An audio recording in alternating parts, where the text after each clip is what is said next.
This is an A&A high flow pop-up head for my pool that I've had since 2004, and we have about a dozen of these. This is the old school version that ratchets and pushes a lot of water through it, not the Venturi version. But what I found was that I had a lot of these breaking, and they would crack right down the middle, and then it wouldn't be able to seep back down into the non-moving portion of the housing and ratchet and turn around. So I have a bunch of these that are broken down the middle, and then I had a bunch that broke on the tabs or the exterior. And so each one of them had one problem, and I thought if I could Frankenstein these together, I'd be able to turn two broken heads into one working head, because these things cost about 50 bucks to replace. So I decided that I needed to take one apart in order to figure out how to do that, and I couldn't find any information on the internet about how to do it. And so I made this quick video just so you can see how it's done. These are all the components that go inside of it. You can see on the bottom there is a pin that holds in the washers, that hold the spring, that hold the movable tab at the bottom.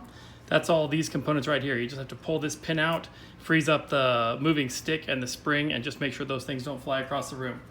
Then this piece at the bottom is holding it all in together in the middle. There's an O-ring on the outside.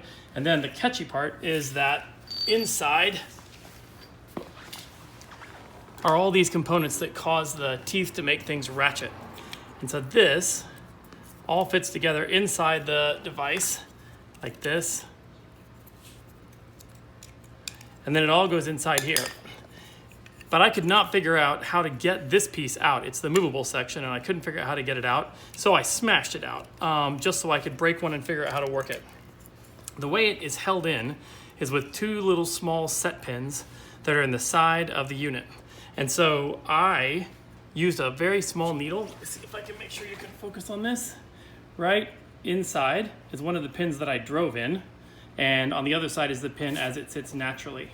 And so I just used a tiny little needle punch, because it's got to be pretty small, and I reached in there and I tapped that in. And then if you tap this one in also, then that releases the interior head components, and you can pull them out, replace them with the components from another head that had a bad exterior and a good interior, put it all back together and have one working head. Another cheap, as long as I've got the video running, is these are 3 heads that I got on eBay. They were white, black, and tan. And so my pool has a gray bottom, and so I bought all of them for 12 bucks each instead of 50 bucks each.